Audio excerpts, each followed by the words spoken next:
I never thought I'd reach the point where my silence would hurt her more than any words I could ever say. But I did. And it shocked me.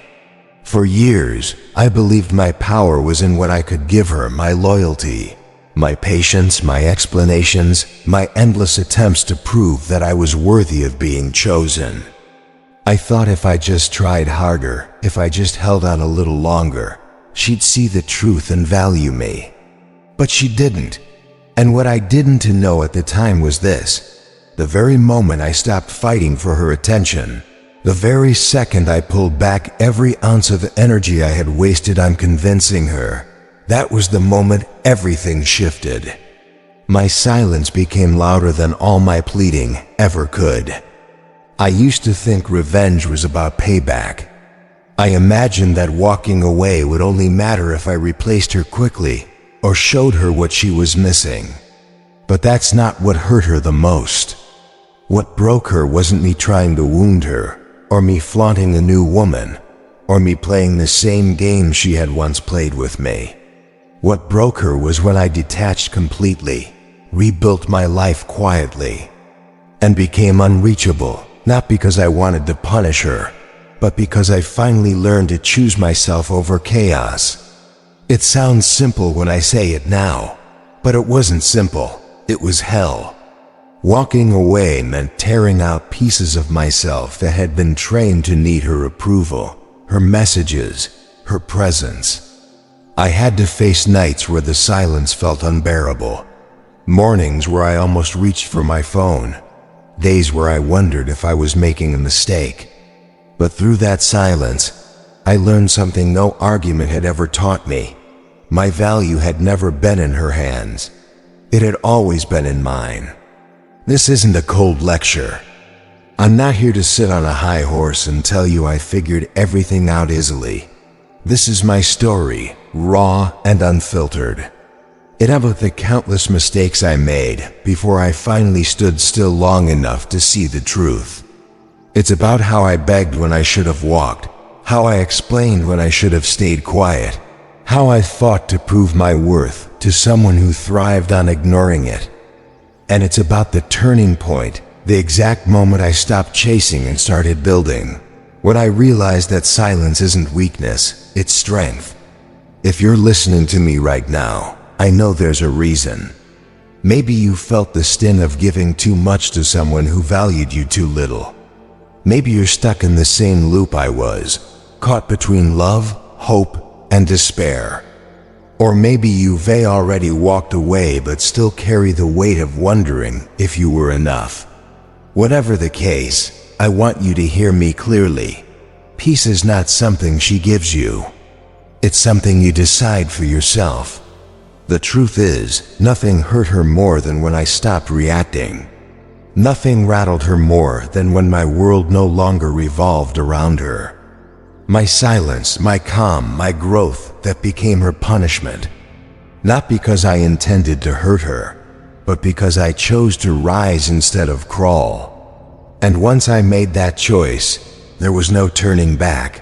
So stay with me until this. Because what I'm going to share isn't theory, it's lived experience. It's how I turned rejection into resilience, heartbreak into discipline, silence into my most powerful weapon. And if you've ever been through this, if you've ever felt disposable in the hands of someone you gave everything to, you need to hear this. And don't forget, subscribe to True Stoic Way, because here we don't just talk about pain. We turn pain into wisdom. I can still remember the exact moment when it all collapsed inside me, the moment I realized I was nothing more than a choice she could pick up or put down whenever it pleased her. I had given her everything I knew how to give. My time, my energy, my loyalty, my constant presence. And in return, what I got was silence, dismissal, and the cold reminder that in her world, my devotion was cheap. There's a kind of pain that doesn't scream, it lingers. It creeps into your chest at night when you wonder why your love feels like a burden to the very person you've been carrying. It sits with you in the morning when you check your phone, desperate for a reply, and all you find is emptiness. I remember staring at my screen, rewriting messages over and over, long paragraphs where I tried to explain my worth, tried to remind her of what we had, tried to bargain for her attention. And when she finally replied, it was with one-word answers that cut sharper than silence. That was when I began to feel the imbalance, the unfair trade of pouring out everything inside me, only to receive scraps of validation in return. It felt humiliating, but I couldn't stop. I was hooked on the idea that if I just proved myself one more time, if I just held on a little tighter, she would finally see me. I confused endurance with love and sacrifice with strength. The truth? I was weak. I begged when I should have walked. I apologized for things I didn't do just to keep the peace. I sent messages at 2 a.m. hoping she would notice, hoping she would care, hoping she would finally say, "I see you, I value you, I want you." But that day never came. The more I gave, the less she respected it. The more I tried, the more she tested me. And in her eyes, my loyalty became proof not of love, but of desperation. I remember one night in particular, she ignored me for days.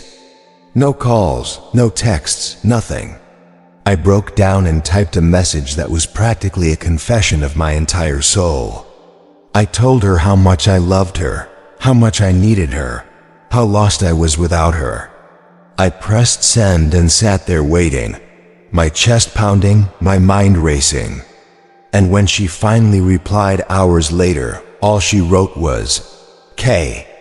That single letter shattered something in me. It wasn't just disrespect. It was the realization that I had allowed myself to be reduced to begging for crumbs of attention from someone who had no intention of ever feeding me anything real. That was the moment my chest felt both heavy and hollow at the same time. Heavy with the weight of everything I had given. Hollow with the truth that it had meant nothing to her. Looking back, I understand now what I didn't then. I wasn't in love with her. I was addicted to the idea of being chosen by her. I thought if I endured long enough, she would reward me with the love I had been waiting for, but I wasn't her priority. I was her backup plan, her emotional safety net, her option. And here's the cruelest part. I let it happen. I handed her the power by making her the center of my world while I became a footnote in hers. I kept excusing her distance as stress or mood swings, when in reality, she simply didn't value me. My love wasn't a treasure to her, it was an endless supply she could exploit. That was the day something snapped. That was the day I realized my loyalty was not noble, it was a prison. Every time I stayed after being disrespected, I locked myself in deeper. Every time I fought for her attention, I tightened the chains around my own wrists. Loyalty without reciprocity is not love, it's self-betrayal. And once that truth hit me, I couldn't unsee it. I couldn't keep pretending that my devotion was strength. It wasn't. It was weakness dressed up as sacrifice. That was the day I realized my loyalty was a prison, not a gift. And that realization, as painful as it was, became the very beginning of my freedom. After that breaking point, something inside me shifted. I was done chasing, done begging, done explaining myself to someone who never truly listened. For the first time in my life, I chose silence. And I'll be honest with you, it wasn't easy. Silence felt unnatural at first, almost like suffocating. I was so used to defending myself, to writing long messages, to trying to clarify my intentions every time she twisted my words. For years, I had been trained to believe that explaining was the only way to prove my worth.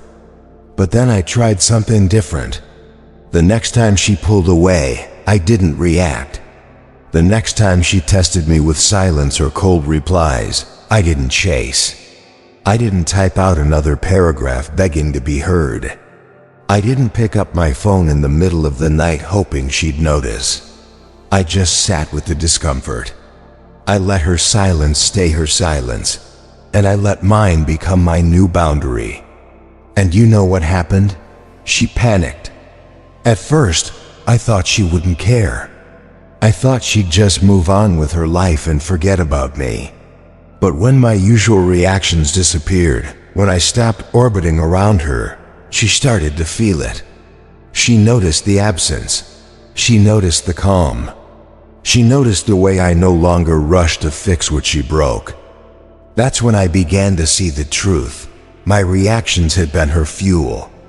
Every time I argued, every time I explained, every time I fought to prove myself, it gave her power. It kept her in control of the dynamic. And when I cut that supply off, the entire game changed. My silence was louder than any speech I could have given. For the first time, I understood what the Stoics meant when they said, "You have power over your mind, not outside events." I couldn't control how she treated me.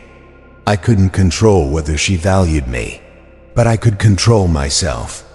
I could control where my energy went. And when I stopped pouring it into her chaos, I finally had energy to invest in my own peace. The temptation to react never fully disappeared. There were nights when I almost cracked, when I typed out long messages and then deleted them. There were mornings when I replayed old arguments in my head, thinking of all the things I should have said. But every time I resisted, every time I chose silence over chaos, I grew stronger. My discipline became my protection. My calm became my shield.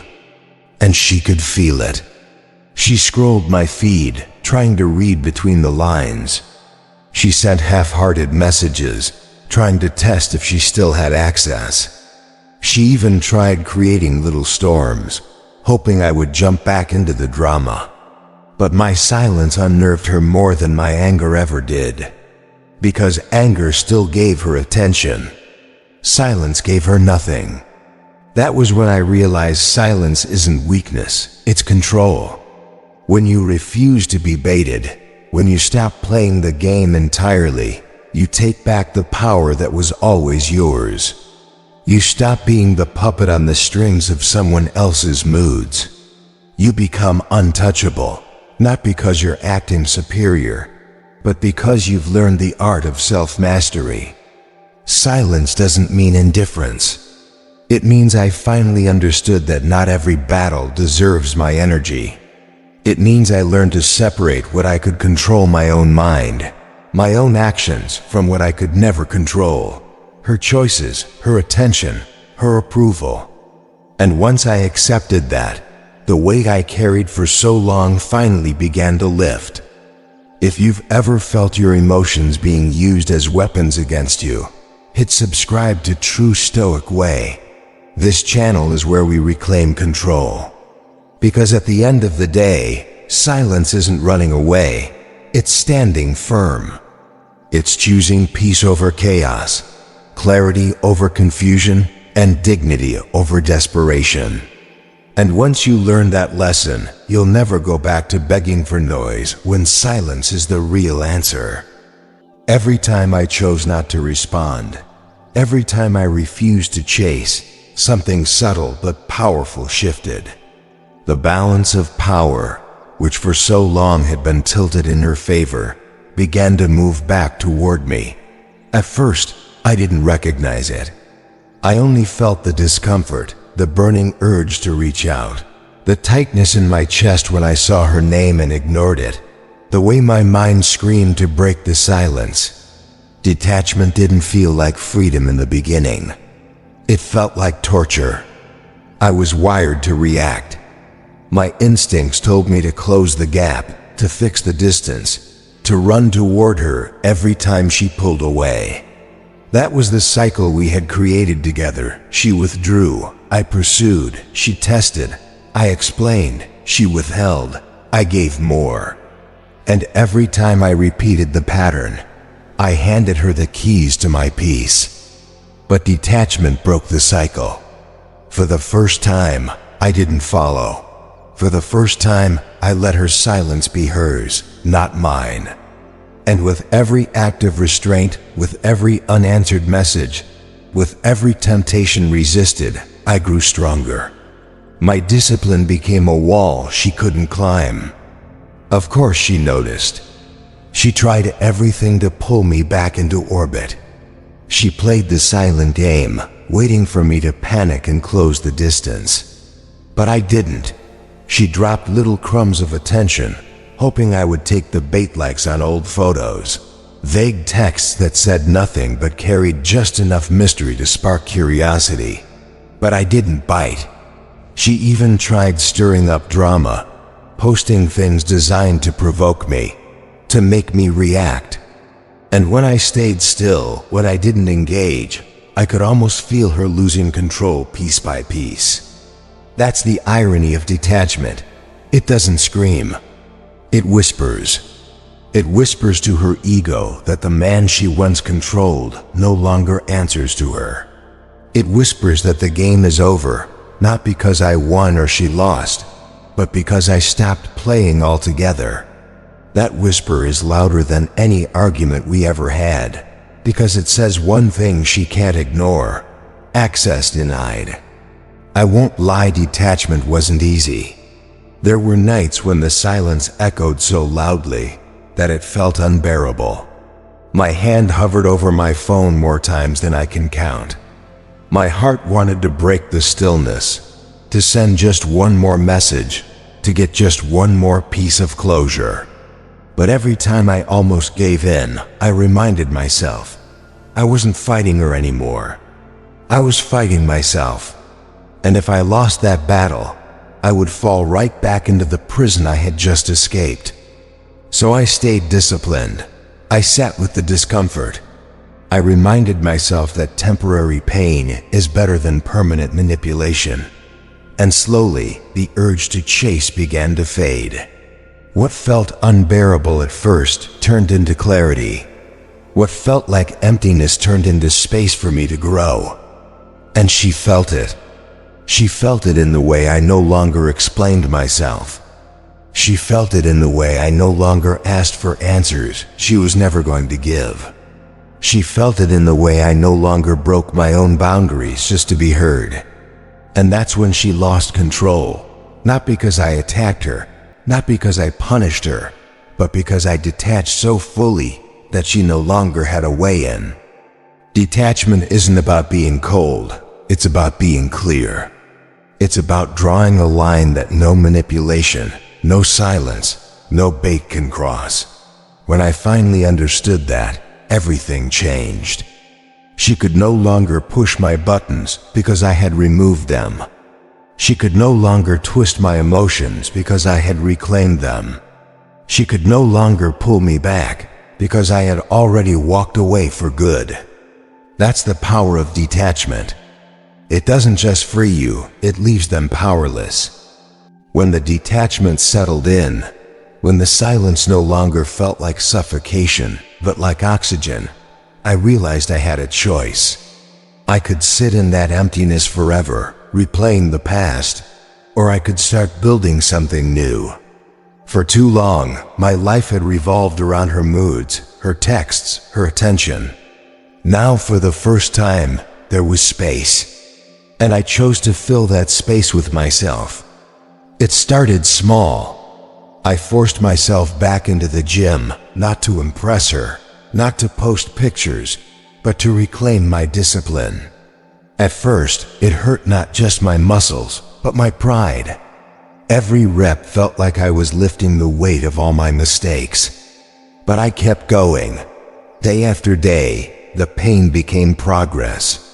I watched my body slowly transform, and with it, my mind began to follow. Then I picked up books. At night, instead of scrolling through old conversations or checking if she had viewed my stories, I read. Pages turned into chapters, chapters turned into lessons. I started writing down my goals, not vague dreams, but clear targets: fitness, business, discipline, purpose. I taped them to my wall where I could see them every morning. Every time I wanted to text her, I looked at those goals instead. They reminded me the man I wanted to become was worth more than the boy I used to be. And I didn't do it alone. I started surrounding myself with men who were also building men, who refused to waste time on drama, men who valued discipline, men who challenged me to rise higher. For the first time in a long time, I felt like I belonged to something greater than a toxic cycle. These men didn't care about excuses, they cared about results. They became my brothers, my circle of accountability, my mirror. And through them, I found strength I never knew I had. That was when the shift became undeniable. My joy was no longer tied to whether or not she noticed me. My mornings weren't ruined by her silence. My nights weren't defined by her replies. My happiness had nothing to do with her anymore. It was rooted in progress, in routine, in growth. And here's the truth that still makes me smile. The man she thought would collapse became the man she could no longer reach. She expected me to break. Instead, I built. She thought I'd stay stuck. Instead, I soared. Every mile I ran, every page I read, every goal I achieved became proof that I didn't need her approval.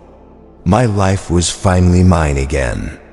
Rebuilding myself didn't erase the past, it redeemed it. Every ounce of pain became fuel. Every lonely night became a brick in the foundation of the man I was becoming. And as I stacked those bricks higher and higher, I realized something powerful. She hadn't destroyed me. She had exposed me to myself. She had shown me exactly where I was weak, and I had turned those weaknesses into strength. I no longer cared if she watched, if she regretted, if she ever understood. Because the truth is, this rebuilding wasn't about her. It was about me. It was about becoming the kind of man who doesn't just survive heartbreak, but uses it as the turning point for an entire life. And if this resonates with you, if you felt the same pull to reclaim your life, I want you to know you're not alone. Join the true Stoic way. Comment "I choose peace" below, so I know I'm not walking this road alone. Because when we rebuild ourselves, we don't just heal, we rise into men no one thought we could become. The strangest part of rebuilding my life wasn't the growth itself. It was how quiet it was. There were no grand announcements, no dramatic posts, no desperate attempts to show her, or anyone, that I was changing. I didn't flood social media with gym selfies or motivational captions. I didn't try to make her jealous by flaunting a new woman. I simply disappeared into the silence. And when I emerged, I wasn't the same man she once knew. At first, I thought I needed her to see my progress. I imagined her scrolling through my feed, regretting everything she threw away. But that was still giving her too much power. So I let go of the performance. My growth wasn't a show for her, it was an investment in me. Day after day, rep after rep, page after page, my focus stayed inward. And slowly, I built a version of myself she couldn't recognize, much less control. That's what hurt her most. Not that I replaced her with someone else, but that I didn't need to replace her at all. My life no longer had a vacancy for her, or for anyone who didn't add value. She expected me to linger in bitterness, to broadcast my pain so she could still feel relevant in my story. But instead, she got silence. No updates, no drama, just absence. And that absence cut deeper than any insult ever could. Because here's the truth. Women like her don't fear being blocked. They fear being forgotten. They fear irrelevance. And when you level up quietly, you erase their ability to insert themselves into your narrative. You stop being a character in their story and start being the author of your own. Every milestone I reached, every habit I mastered, every goal I hit, it wasn't for applause. It was for alignment. My mornings became sharper. My routines became unshakable.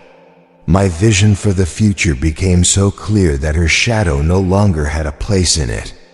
And while she wondered where I was, what I was doing, who I was with, the truth was simple. I was with myself, building. That's when I fully understood the Stoic truth. Real success doesn't need an audience. It doesn't require validation. It requires patience, discipline, and the quiet grind that no one claps for. The applause comes later, if it comes at all. But by then, you won't even need it. She once thought she'd always have access, that even in my success, I'd keep the door cracked open for her to return. But when I leveled up in silence, that illusion shattered. My world expanded, and she was no longer in it. I didn't replace her. I outgrew her. And that realization burned deeper than jealousy ever could. Now when I look back, I don't feel anger. I feel gratitude.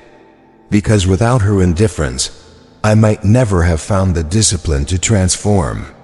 Without the silence she forced on me, I might never have discovered the power of my own. Men who master this never go back. That's why this community exists. Subscribe and grow with us, because when you learn to level up quietly, you stop living for their validation and start living for your purpose.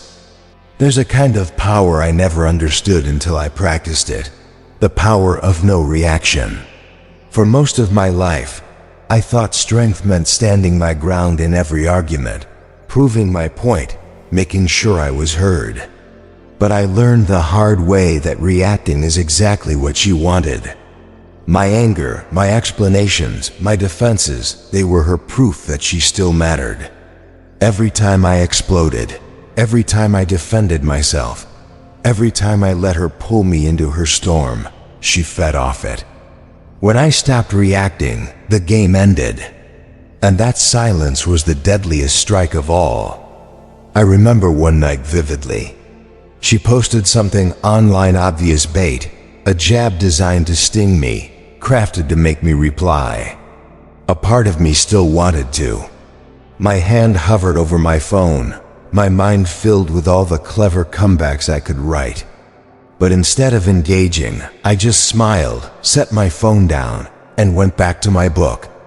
That small act, choosing not to take the bait, felt like the heaviest weight lifting off my shoulders.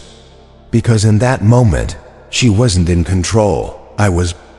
That's when I understood what Seneca meant when he said, "We suffer more in imagination than in reality." All those nights I imagined her with someone else. All those times I pictured her laughing at my expense. All the pain I created in my own head. It was worse than anything real. My suffering wasn't her actions. My suffering was my reactions. Once I removed those reactions, once I stopped giving her the emotional fuel she needed, I was free. I could walk past her provocations and feel nothing. I could see her little traps and smile at how powerless they had become. She could try everything: old photos, late-night texts, staged run-ins. But without my reaction, it all collapsed. And here's the truth. No reaction doesn't mean indifference. It means evolution. It means I've risen above the level where her tactics could reach me. I no longer needed her validation, her explanation, or her closure. I didn't even need her apology. My silence was the answer, because my life had become the proof. It's strange, but once you stop reacting, the world itself feels lighter. You stop fearing the loss of people who were never meant to stay. You stop allowing others to dictate your emotions. You stop living like a puppet pulled by invisible strings. Instead, you move with calm, with clarity, with a focus that no chaos can shake. That calm terrifies people who thrive on drama. She wanted me angry. She wanted me broken. She wanted me to chase. And instead, she got nothing. She realized she no longer had access, and that realization ate at her far more than any fight could. For me, it was liberation. I no longer woke up anxious about her messages. I no longer rehearsed arguments in my head. I no longer lived in the shadow of her approval. My energy was mine again. My peace was mine again. And that quiet strength, that silence became my greatest weapon. I didn't need to prove I'd evolved. My lack of reaction proved it for me. For a long time, I thought the only way to move on was to replace her with someone else. I imagined finding another woman, showing her that I had options too, proving that I wasn't broken. But the more I sat with myself, the more I realized that revenge wasn't what I wanted. What I wanted was peace. What I needed was a life so full, so solid, that her absence didn't leave a hole. So I didn't replace her with another woman. I replaced her with mornings that started at sunrise. I replaced her with the discipline of cold showers, the sweat of early workouts, and the quiet satisfaction of marking goals off a wall I had built for myself. I replaced her with books stacked on my desk, pages filled with ideas that expanded me further than her approval ever could. I replaced her with conversations that challenged me, brotherhoods that built me, and routines that centered me. Every part of my day became a new partner.